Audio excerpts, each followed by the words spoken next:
네, 오늘 하나님이 주시는 말씀 함께 또 보겠습니다.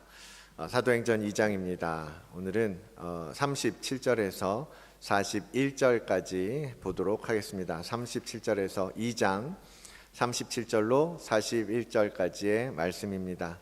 우리 다 같이 일어나셔서 하나님의 말씀 받들도록 하겠습니다.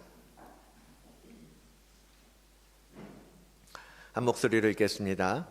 그들이 이 말을 듣고 마음에 찔려 베드로와 다른 사도들에게 물어 이르되 형제들아 우리가 어찌할꼬 하거늘 베드로가 이르되 너희가 회개하여 각각 예수 그리스도의 이름으로 세례를 받고 죄 사함을 받으라. 그리하면 성령의 선물을 받으리니 이 약속은 너희와 너희 자녀와 모든 먼데 사람 곧 주 우리 하나님이 얼마든지 부르시는 자들에게 하신 것이라 하고 또 여러 말로 확증하며 권하여 이르되 너희가 이 패역한 세대에서 구원을 받으라 하니 그 말을 받은 사람들은 세례를 받음에 이날에 신도의 수가 3,000이나 더하더라. 아멘. 하나님의 말씀입니다. 다시 한번 기도하겠습니다. 살아계신 하나님, 오늘 우리에게 말씀하여 주시니 감사합니다. 이 말씀 속에 담긴 하나님의 거룩한 계획, 그 계시하시는 그 은혜가 오늘 우리 안에 풀려지는 역사가 있게 하여 주시고 성령의 지혜로 이 말씀의 바른 뜻대로 우리에게 새겨지는 시간 되도록 일하여 주시옵소서. 선포되는 말씀이 땅에 떨어지지 아니하게 하시고 우리 마음밭에서 30배, 60배, 100배의 결실을 맺는 역사를 허락하여 주시옵소서. 감사하며 예수 그리스도의 이름으로 간절히 기도드리옵나이다. 아멘. 자, 오늘도 함께 우리 먼저 서로 인사하고 시작하도록 하겠습니다. 지난 한 주간 동안 평안하셨습니까? 예수 그리스도의 샬롬으로 오늘 여러분 축복하시기를 원합니다. 샬롬, 주의 평강이 함께 하시기를 원합니다. 네, 반갑습니다. 좀 이렇게 모여서 예배하면 더 좋을 것 같아요. 그렇죠? 이렇게 여러분 가정 가운데 또 하나님께서 오늘도 부으시는 은혜가 날 충만하게 임하기를 주의 이름으로 축복을 드립니다. 계속해서 사도행전 보고 있습니다. 몇 주 동안 그 베드로의 첫 데뷔 설교를 보면서 함께 나눴는데요. 성령이 임하시고 성령께서 말하게 하시니까요. 이렇게 처음 설교를 하는 거 아니에요, 베드로로서는. 처음 설교를 함에도 불구하고 베드로의 이 딱딱해 보이는 설교를 통해서 오늘 말씀에 보니까 어마어마한 변화의 물결이 그들 가운데 일어나는 것을 확인할 수가 있습니다. 이 오늘 본문에 기록된 것처럼 이 설교를 듣고 3,000명이나 되는 사람들이 세례를 받았다고 이야기하고 있어요. 여러분 상상이 되십니까? 3,000명이 세례를 받는 장면. 어떤 모습으로 어떻게 그러한 세례가 이루어졌고 베드로의 설교가 어떠한 방식으로 전파되고 선포되고 들려졌는지 우리는 다 알 수는 없어요. 하나님께서 많은 것 다 열어주시진 않았지만 오늘 말씀하시기를 이 설교를 통하여서 3,000명의 사람들이 세례를 받기로 결단하였다라고 이야기하고 있는 것입니다. 베드로 시대에 오늘 이렇게 우리 교회처럼 어떤 딱 공간에서 이렇게 빵빵한 마이크 시스템과 음향 시스템을 통해서 이렇게 선포되어지는 게 아니었을 거 아니에요. 그냥 주택가 어느 곳 그런 곳에서 그냥 생 목소리로 베드로가 자 여러분 들어보십시오 라고 복음을 전했을 텐데 그 소리에 어마어마한 사람들이 나도 세례를 받겠다고, 나도 그 복음을 믿겠다라고 사람들이 막 몰려오는 거예요. 베드로가 뭐라고, 그렇죠? 우리가 잘 알고 있는 것처럼 베드로는 그렇게 잘난 사람도 아니에요. 탁월한 설교가, 부흥가 그런 사람이 아니란 말이에요. 그의 말 몇 마디에 어떻게 이렇게 사람들이 반응할 수 있었을까? 이 사건은 분명 사람의 힘이 아니라 성령께서 역사하셨다라는 것이 너무나 분명한 사건이라는 것입니다. 성령께서 강력하게 그곳에 있는 사람들에게 임하시고 그 복음으로, 생명이 담겨 있는 복음으로 그들의 심령을 찌르고 쪼개셨다라는 것입니다. 옛사람의 우리 마음속에 그 굳은 것들, 우리 마음 가운데 그 굳은 마음을 확 뒤집은 거예요. 우리가 생각할 수 있는 방식으로는 상상하기도 어렵고 이해하기도 어려운 그런 일들이지만, 우리가 믿는 바와 같이 성령께서 일하시고 성령께서 임재하시고 성령께서 역사하시면 우리가 상상하지 못하는 그러한 일들도 나타나게 되고 역사하게 되고 이루어지게 된다라는 것입니다. 오늘 말씀 준비하면서 사실은 동영상도 보고 그러려고 그랬는데요, 1973년에 대한민국에, 한국에 그런 놀라운 일들이 있었어요. 아시는 분들은 아시겠지만 빌리 그레이엄이라는 미국의 침례교 목사님이 한국에 와서 3, 4일 동안 전도 집회를 했던 적이 있습니다. 그 여의도 광장에서, 우리가 알고 있는 그 여의도 광장이 미처 개발되기도 전에 저 끝에서 국회의사당이 지어지고 순복음교회가 세워지고 있던 그때에 빌리 그레이엄 전도 집회를 여의도에서 하는데요, 그때의 통계를 봤을 때 110만 명 정도의 사람들이 그 광장에 운집했었다고 그래요. 그리고 그냥 보니까요, 그 설교 전문이 유튜브에 있더라고요. 빌리 그레이엄 목사님이 설교하시고 김장한 목사님, 명성교회 김장한 목사님이 통역을 하시면서 했던 설교의 전체가 26, 7분 정도밖에 안 돼요. 그러면서 그런데 그 27분 중에 통역을 하니까 진짜 메시지는 그거의 절반 정도밖에 안 됐을 거 아닙니까? 다음 그 짧은 메시지에 7만 명 이런 사람들이 지금 일어나서 예수를 믿기로 결단하는 사람들 일어나십시오 라고 했을 때 수만 명의 사람들이 일어나는 역사가 우리 대한민국에도 있었다라는 거죠. 작년에 미국의 에즈베리라는 대학교에서 그 부흥이, 성령의 뜨거운 부흥의 바람이 일어났던 일들도 여러분 보신 분들 계실 거예요. 2주 동안 24시간 끊임없이 사람들이 계속해서 와서 예배하고 찬양하고 그 2주 동안 계속해서 예배가 이어졌던 사건이 작년에도 미국에서 있었단 말이죠. 성령께서 지금도 그렇게 끊임없이 역사하시고, 성령께서 역사하시는 곳에서는 이런 놀라운 변화가, 놀라운 일들이 이루어지고 있다는 것을 여러분 지금도 보시고 믿으셔야 한다는 거예요. 그럼에도 불구하고 믿지 않는 분들도 많죠. 오늘 복음이 들리면이라는 제목으로 여러분 앞에 섰는데요, 복음이 들리면 정말 이 놀라운 일들이 경험될 수 있는 것이고, 또 반대로 그럼에도 불구하고 여전히 강팍한 마음으로 있는 사람들도 우리 주변에 있는 것을 오늘 말씀을 통해서 한번 다시 생각해 보고자 하는 것입니다. 복음이 들려질 때, 성령께서 역사하시고 성령께서 말씀하게 하실 때 이루어지는 일들, 어떤 일들이 이루어지는지 오늘 이 말씀을 통해서 함께 생각해 보기를 원합니다. 복음이 들려질 때 그 반응을 보니까요, 37절의 말씀이죠. 그렇게 이야기하고 있습니다. 그들이 이 말을 듣고 마음이 찔렸다라고 표현하고 있어요. 마음에 찔렸다. 성령께서 우리 마음속에 강력하게 임하시면요, 제일 먼저 나타나는 현상이 바로 그거예요. 마음에 찔림이 느껴진다라는 거죠. 쉽게 말해서요, 양심의 가책을 받게 된다는 거예요. 양심이 반응한다라는 거죠. 뭐가 잘못됐구나, 내가 뭔가 지금 문제가 되고 있구나, 내가 무언가 죄를 범하고 있구나, 그런 것들이 깨달아지는 거예요. 그것이 이 마음에 찔린다라는 표현이에요. 원래 이 마음에 찔려라고 번역하고 있는 원래 원어의 의미에는요, 이런 뜻이 담겨 있대요. 말발굽에 움푹 패인 상태라는 거예요. 말발굽에 움푹 패인 상태. 여러분이 말을 타보시진 않았겠지만 많이 명화 같은 데서 그러잖아요. 말 타고 지나가면 땅이 발자국이 남잖아요. 무른 땅일수록 깊이 말의 발자국이 새겨지고, 마른 땅에도 그 말이 지나간 자국은 선명하게 남습니다. 왜요?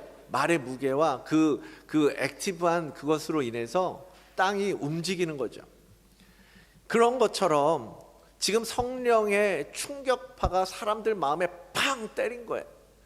그 무게감으로, 묵직함으로 성령께서 우리 마음에 탁 발자국을 남기듯이 충격을 가하니까 사람들의 양심이 펑 깨지면서 지금 내가 무엇을 잘못하고 있는 거지, 내 상태가 어떠한 것인지 지금 나타나고 느끼게 된다라는 거죠.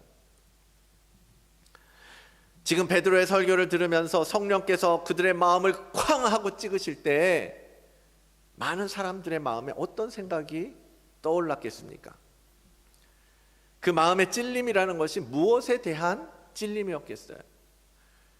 지난주에 봤던 것처럼 36절에 베드로가 마지막으로 이렇게 선포하잖아요. 너희가 십자가에 못 박은 그 예수를, 너희가 믿고 따르는 그 하나님께서 너희들의 주와 그리스도, 너희를 구원할 메시아가 되게 하셨다라고 지금 베드로가 선포했을 때 사람들의 마음에 그 이야기를 듣는 순간 내가 소리 지르고 소리쳐서 그를 십자가에 못 박자고 했었던 그 사람인데, 내가 했던 행동들, 행위들, 내가 했던 말들, 내가 어떻게 하나님 앞에 반역하고 하나님 앞에 거슬렀었는지 그것들이 지금 생각났던 거예요. 깨달아진 거죠. 오히려 그들에게 선을 베풀어 주시고, 가는 곳마다 질병을 고치시고, 아픈 자를 일으켜 세우시고, 눈먼 자를 눈뜨게 하시면서 은혜를 베풀었던 그 예수 그리스도를 십자가에 못 박으라고 떠들었던 내가 한 그 옛일들이 그들의 가슴에 지금 박혀오고 있다라는 거죠. 십자가에 못 박아라, 십자가에 못 박아라, 저는 하나님을 모독한 신성 모독 죄인이다 라고 이야기하며 소리칠렀던, 그냥 법도 없었죠. 원칙도 없었어요. 그냥 증거도 없었어요. 그때는 뭐였어요? 그냥 사람들이 그냥 군중 심리로 제사장들이랑 서기관들이 저 죽어야 돼, 저 인간 죽어야 돼, 신성 모독죄야, 저 사람 그냥 두면 안 돼, 막 부추기고 막 그러니까 그냥 나도 왠지 몰라요. 그냥 십자가에 못 박아야 될 것 같고, 저 사람 죽여야 될 것 같고, 저 사람 그냥 두면 안 될 것 같고, 그래서 소리치고 그랬던 내 모습이 지금 베드로의 설교를 통해서 성령께서 그들의 심령 가운데 가슴을 쾅 치니까 생각나고 깨닫게 된 거죠. 내가 지금 무슨 짓을 했는가?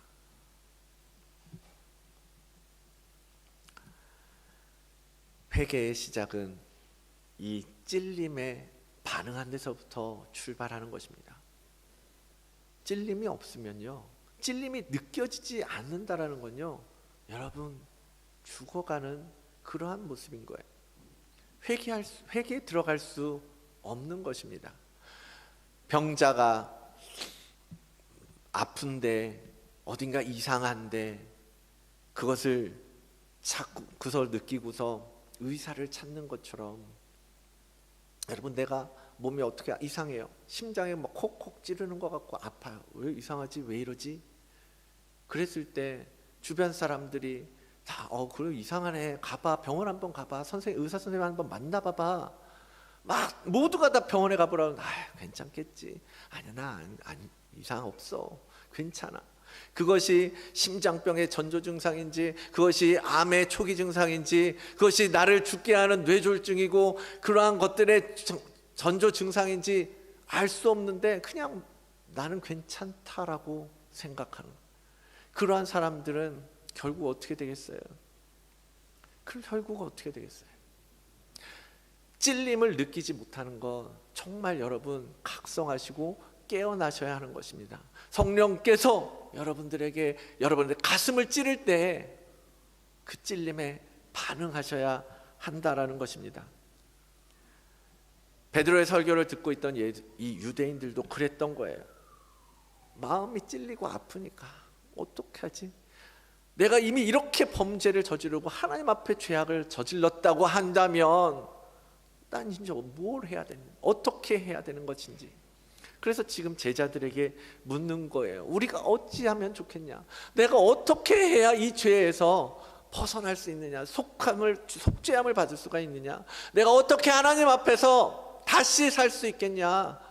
간절하고 답답한 마음으로 묻고 있는 거예요. 성령께서 오셔서 여러분 마음속에 이 찔림을 주실 때는요, 지금은 회개할 때구나 라는 것을 깨달으시고, 그럼 어떻게 회개하는 거지? 내가 뭘 어떻게 회개해야 되는 거지? 내가 뭘 해야 되는 것이지? 성령 하나님 앞에 물으시고, 하나님 앞에 무릎 꿇으시고, 주님 앞에 정말 엎드리는 여러분들이 되시기를 바랍니다. 그게 살 길이잖아요.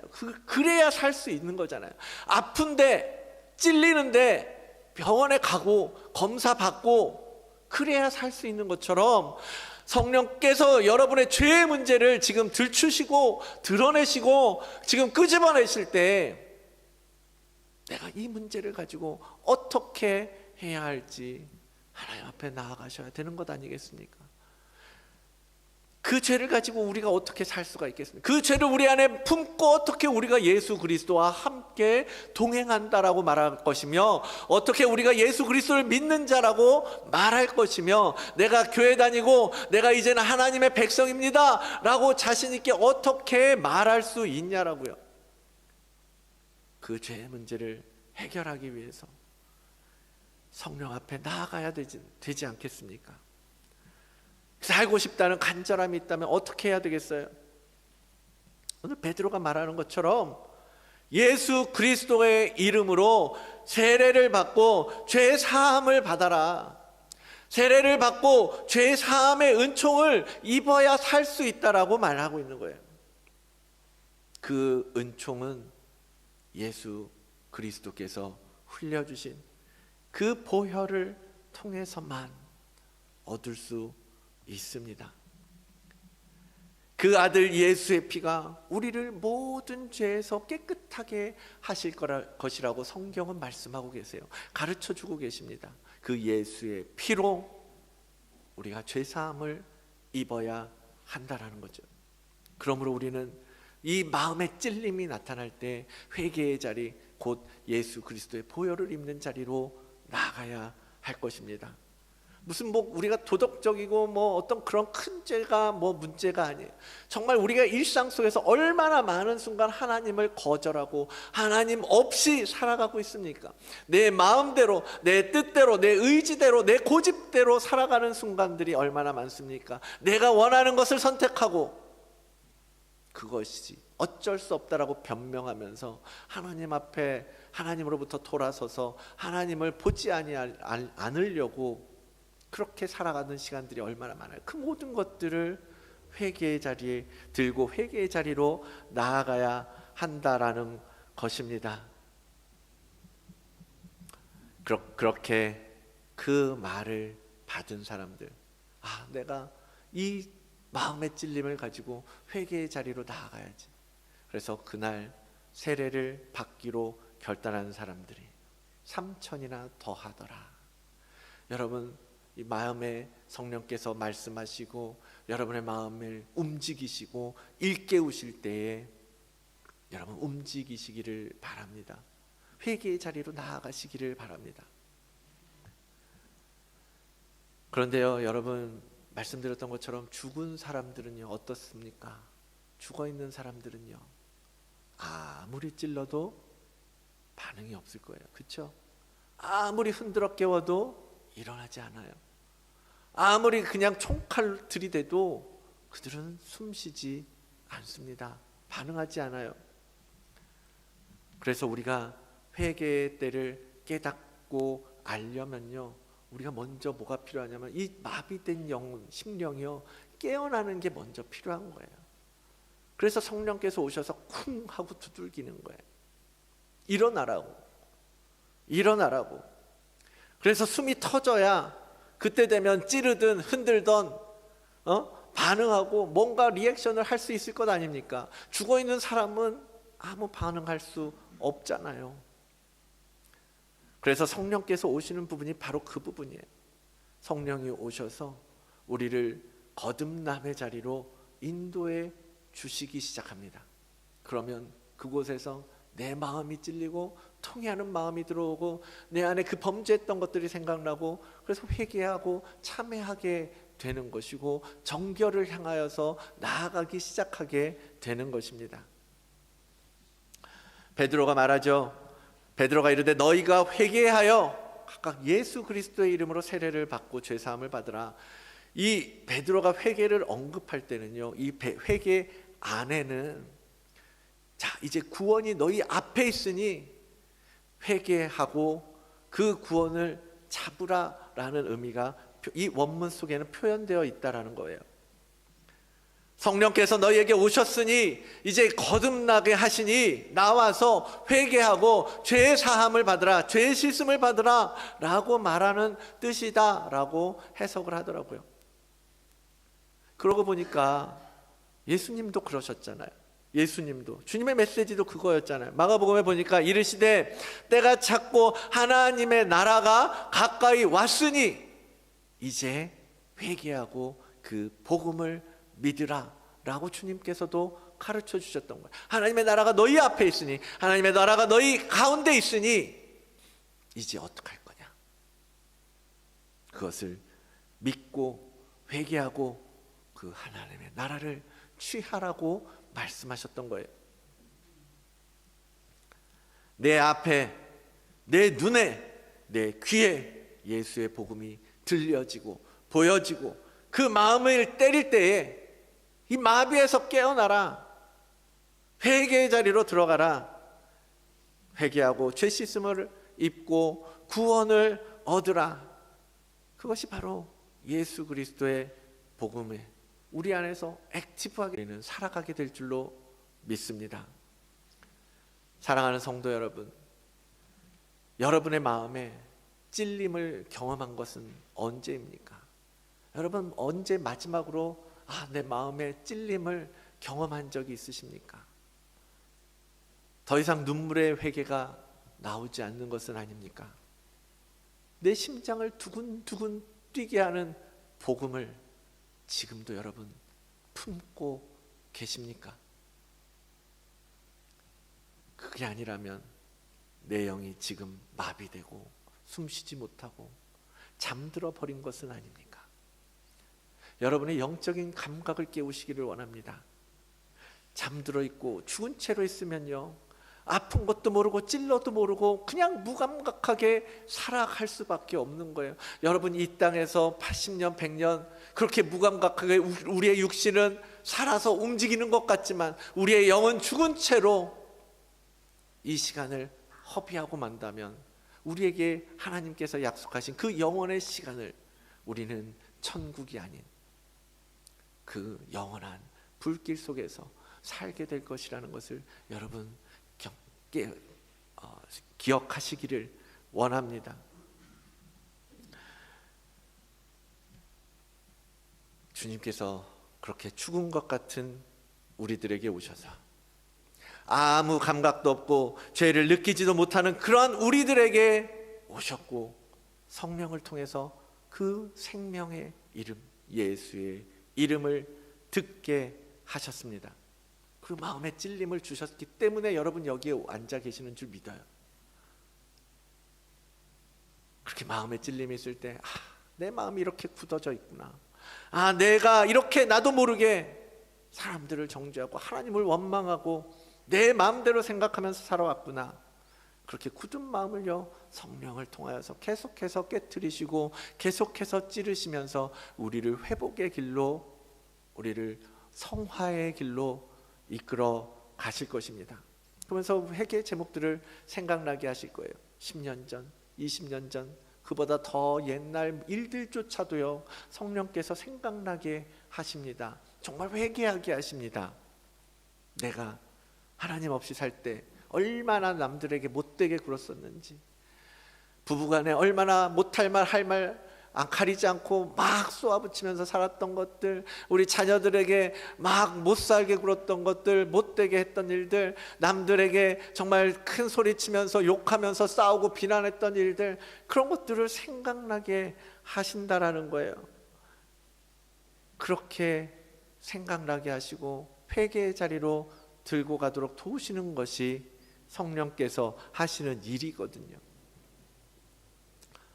내가 예수 그리스도께서 하나님 우편으로 가게 되면 내가 그를 보혜사 성령을 너희에게 보낼 것이다. 그러면 그가 와서 죄에 대하여, 의에 대하여, 심판에 대하여 세상을 책망하실 것이고, 그 죄에 대하여라는 것은 결국 뭐냐? 그들이 나를 믿지 않는 그 죄를 생각나게 하실 것이라고 말씀하세요. 성령께서 오셔서 우리를 일깨우시고 생각나게 하시고 죄에 대하여 우리를 책망하실 때에 그 부끄러운 마음 그대로 들고 주님께 나아가는 여러분들이 되시기를 바랍니다. 회개하고 그 복음을 다시 붙드십시오. 정신 차리고 보니까 내가 이렇게 어마어마한 죄를 범하면서 살고 있었구나, 그렇게 생각나면 바로 해결하셔야, 바로 주님 앞에 나아가셔야 한다는 거예요. 그걸 미루지 마십시오. 그것을 무시하지 마십시오. 그 찔림을 무감각하게 넘기지 마십시오. 그것을 자꾸 계속해서 주님 앞으로, 십자가 앞으로, 예수의 보혈 앞으로 가지고 나아가시면서 하나님께서 우리에게 말씀하신 대로, 가르쳐 주시는 대로 죄 씻음을 통해서 구원의 길, 성화의 길, 영화의 길로 걸어가시는 여러분들이 되시기를 간절히 원합니다. 이렇게 성령께서 깨어나게 하시고 우리의 마음을 찌르시고 회개의 자리로 이끌어 주실 때 오늘 본 이들처럼 어떻게 할까 간절함으로 주님을 찾는 사람들도 있는 반면에요, 또 어떤 사람들은 찔림이 있고 구원이 문 앞에 있음을 알면서도 그것을 인정하지 않고 오히려 거부하는 방식으로 반응하는 사람들도 너무 많습니다. 이 사도들의 시대에도 마찬가지였습니다. 사도행전 7장을 보면요, 스데반 집사님이 이 베드로의 설교하고 똑같이 그렇게 설교하고 순교하는 장면이 이제 사도행전 7장 말씀이거든요. 그 7장도 보면요, 오늘 본문의 장면하고 너무 비슷해요. 스데반이 설교합니다. 그런데 결과는 아주 대조적이에요. 스데반 집사님이 복음을 설교하고 선포하니까요, 그때 그 자리에서 그 설교를 들은 사람들이 이렇게 해요. 그들이 이 말을 듣고 마음에 찔렸어요. 그들도 똑같이 마음에 찔림이 있었단 말이에요. 그런데 그들은 어떻게 해요? 이 스데반 집사님을 향하여서 이를 갈았다라고 표현해요. 오늘 베드로 앞에 있던 사람들하고 너무 다르지 않습니까? 똑같이 마음에 찔림이 있었던 성령의 역사가 있었는데, 성령의 임재가 있었는데, 그런데 그들의 반응은 이를 가는 거예요. 이 이를 갈더라라는 표현이 뭐냐면요, 이 지옥의 고통을 묘사할 때 써는 이런 단어들이에요. 이거 말고 앞에 거 안 했나? PPT 안 쓴 모양인데요. 마태복음 13장, 마태복음 8장에 있는 말씀인데, 지옥의 고통을 묘사할 때 쓰는 그런 단어거든요. 그들이 이를 갈면서, 그래서 결국 한 행동의 결과가 뭡니까? 그들은 스데반 집사님을 향해서 돌을 들었어요. 그리고 그 돌을 던져 그를 쳐 죽이고 말았습니다. 너무너무나 강팍하고 완고한 마음인 거죠. 이와 비슷한 사건이요, 어쩌면 훨씬 심각한 사례겠죠. 그것이 출애굽기에 등장하는 바로와 그의 신하들의 경우입니다. 우리가 잘 알고 있는 것처럼 하나님께서는 모세를 사용하셔서 이스라엘 백성들을 이집트에서 이끌어서 가나안 땅으로 데려가려고 하세요. 그래서 모세를 바로 왕에게 보냅니다. 이제 나의 백성을 내보내야라. 라고 이야기해요. 근데 그때 애굽의 왕 바로가 그들을 놔주지 않잖아요. 10번의 재앙을 하나님께서 내림에도 불구하고 그 끝까지 그는 버텼단 말이에요. 그러면서 그들의 마음을 완고하게 하기를 몇 번이나 반복하는지 모릅니다. 이 출애굽기에 있는 이야기처럼 바로가 사람을 보내요. 이번에는 내가 범죄했도다, 마음에 찔림이 있었던 거, 이건 아니구나. 그러나 34절 35절에 있는 것처럼 다시 범죄하여 마음을 완악하게 하니 그와 그의 신하가 꼭 같더라. 여러분, 이 바로의 모습이, 이 스데반 집사님의 설교를 들었던 그들의 반응이 오늘 우리들에게 있지는 않습니까? 우리 마음에 살 길이 들려지고 일깨워서 생명의 길을 보여주고 계시는데도 그 길을 마다하고 그저 세상의 길을 가겠다라고 고집 부리고 있는 것은 아니십니까? 사실 우리가 그런 사람들인 것 같아요. 바로처럼, 스데반의 설교를 들은 그 사람들처럼요, 우리 시대에 많은 사람들이 그래요. 싫어하는 소리를 듣는 거를 정말 못 견뎌 하는 것 같아요. 나를 정죄하고 비난한 소리를요 참지 못하는 것 같아요. 특히 신앙생활에 대해서 뭐 잘못된 부분에 대해서 이렇게 너네 이렇게 잘해, 이렇게 하면 안 돼, 하나님 이렇게 믿으면 안 돼, 뭐 이런 이야기들에 대해서요 정말 더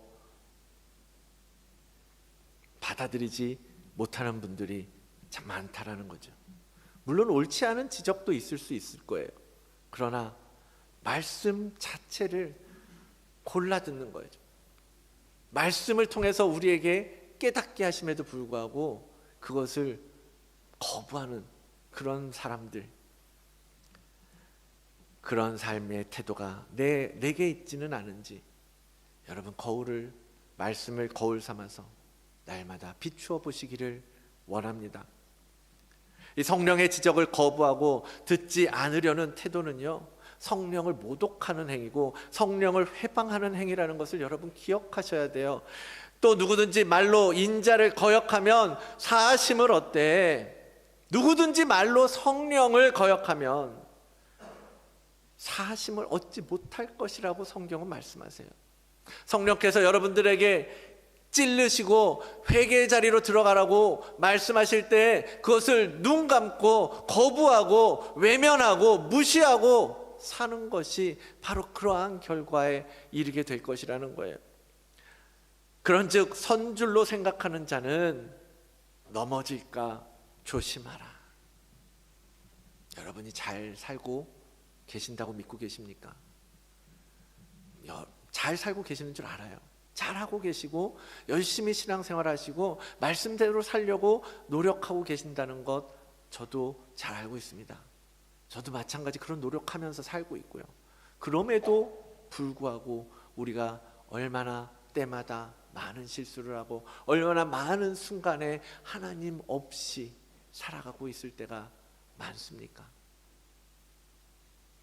그러한 모든 순간들을 예배를 통하여, 여러분의 묵상 생활을 통하여서, 큐티를 통하여서, 사람들과 함께 교제하는 가운데 셀 예배를 통해서 성령께서 내 마음을 건드리시고 내 마음속에 깨닫게 하실 때에 이 바로와 같이 이 스데반 집사님의 설교를 듣는 사람들처럼 그렇게 살기보다는 앞서 베드로의 설교를 들었던 그들처럼 어떻게 해야 되지? 내가 어떻게 해야 이 죄에서 벗어날 수 있지? 그런 마음으로 회개의 자리로 들어가기로 결단하는 여러분들이 되시기를 원합니다. 이제 말씀을 마무리하겠습니다. 사랑하는 다드림교회 성도 여러분, 복음이 들려질 때에 어떻게 반응하고 어떻게 행동해야 되겠습니까? 성령께서 내 마음을 찌르고 나의 죄악을 생각나게 하시고 드러나게 하시고 그럴 때 여러분 숨으실 겁니까? 여러분 모른 척하고 계실 것입니까? 아니면 오히려 떳떳하다고 큰 소리 치면서 버티시겠습니까? 그러면 안 되죠. 그러면 안 되는 겁니다. 성령께 그렇게 반응하면 안 되는 거예요. 그럴 때는요, 이 말씀처럼 내가 어찌 알고 내가 어떻게 하면 살 수 있겠습니까? 그런 탄식이 나와야죠. 그리고 어떻게 이 죄의 문제를 해결할지 성령 하나님 앞에 물으시고 기도하는 자리로 들어가시고 말씀을 묵상하는 자리를 지키시고 예수 그리스도와 함께 동행하기 위해서 안간힘을 쓰면서 그렇게 애쓰고 싸워봐야죠. 피 흘리기까지 대항하지 않았다라고 히브리서 기자가 증거합니다. 지적한단 말이에요. 너희가 죄와 싸우기를 피 흘리기까지 싸우지 않고 있다라고 막 이야기한단 말이에요. 여러분의 죄의 문제를 어떻게 해결하시겠습니까? 참된 회개는 돌아서는 것이라고 말씀드렸습니다. 가던 길에서 방향을 완전히 돌아서서 원래의 길로 돌아가는 것, 그 벗어났던 목표점으로 다시 돌아가는 것, 그것이 진정한 회개예요. 깨닫는 데서 멈추는 것은 회개가 아닙니다. 우리는 그 예를 가룟 유다에서 볼 수 있습니다. 가룟 유다는요, 예수를 팔아 넘겼죠. 그러나 나중에 후회를 합니다.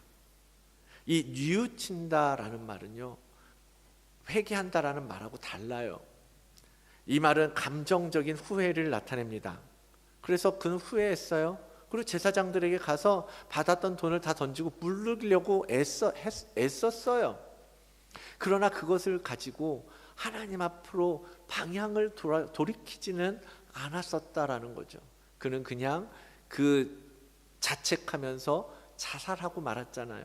죽음을 향해서 걸어가고 말았어요. 그 죽음의 길로 가던 길을 그냥 계속 갔던 거예요. 거기서 돌이켜서 오늘 이 유대인들처럼 하나님, 내가 어떻게 하면 좋습니까? 내가 하나님의 아들을 팔아먹었으니 내가 어떻게 해야 합니까? 라고까지 갔다면 아마 그의 삶의 결과는 달라졌을 것입니다. 그러나 참된 회개, 메타노에오라는 말이에요. 이 참된 회개는 완전히 그렇게 방향을 틀고 나아가는 거예요. 근본적인 변화를 만들어내는 것입니다. 사랑하는 성도 여러분, 여러분의 신앙 여정 속에서 여러분은 성령 하나님께 끊임없이 물으며 가고 계십니까? 성령께서 여러분들의 마음에 그렇게 자극하시고 여러분의 마음을 쿵 하고 치실 때에 성령님께, 성령님, 그럼 난 어떻게 합니까? 라고 질문하고 계십니까? 우리 교회에 들려지는 이 복음의 메시지를 가볍게 여기지 마시고 듣고 회개하여 온전한 구원의 길을 걷는 우리 다드림교회 여러분들, 모든 성도님들 되시기를 주의 이름으로 축원을 드립니다. 다시 십자가의 길 걸으리. 아멘. 주의 그날로 돌아가기를 원합니다. 우리를 구원하신 그 감격, 그 첫사랑의 그 뜨거운 마음, 아버지 하나님, 그때가 회복되어지도록 인도하여 주시옵소서. 오랫동안 아버지 하나님의 신앙생활하다 보니까 나도 모르는 사이에 내가 너무나 굳어져 있는 모습들을 발견합니다. 내 안에 아버지 하나님 포기하지 못하는 구석들이 있음을 깨닫게 됩니다. 하나님, 이제 그 모든 것들을 주님 앞에 온전히 내려놓고 아버지 하나님께서 새롭게 하시는 그 새 영을 부여받고 하나님의 거룩한 백성으로 살아갈 수 있도록 우리를 인도하여 주시옵소서. 하나님의 사명의 길을 걸어갈 수 있는 우리들이 되게 하여 주시옵소서. 아버지 하나님, 온전한 성화를 이루어내는 자녀들이 될 수 있도록 허락하여 주시옵소서. 주님의 십자가가 오늘 우리의 삶 속에 깊이 새겨져서 아버지 하나님, 다시는 그 십자가를 떠나지 아니하고 돌이키지 아니하고 죄의 길로 들어서지 아니하고 오직 예수의 삶으로 예수 그리스도와 함께 동행하는 길로 걸어가는 우리 모두들 되게 하여 주시옵소서. 그렇게 복음으로 살아가는 우리 다드림 교회가 되도록 주께서 늘 함께하여 주실 것을 믿사오며 이 모든 말씀 예수 그리스도의 이름으로 기도드리옵나이다. 아멘. 예수 그리스도의 이름으로 기도드리옵나이다. 아멘. 이제는 우리를 위하여 십자가 지시고 우리를 위하여 피 흘려주신 예수 그리스도의 그 은혜와 아들을 내어주시기까지 사랑하사 우리를 끝까지 살리기를 원하시는 아버지 하나님의 그 다함없는 사랑하심과 우리 안에 계시며 끊임없이 우리의 마음을 찌르시고 회개의 자리로 이끌어 가시며 우리를 온전한 성화의 길로 인도하시는 성령님의 내주교통하심의 역사가 오늘 거룩한 하나님의 말씀을 따라 우리도 그 하나님의 인도하심, 성령의 찔림을 받아 회개의 자리로 나아갈 뿐만 아니라 거룩한 사명의 길까지 나아가기로 결단하는 우리 다드림교회 모든 성도들 머리 위에, 그들의 가정 위에, 그들의 일터 위에, 우리의 사랑하는 조국 대한민국과 이 땅 호주 위에 이제로부터 영원히 함께 있을지어다. 아멘.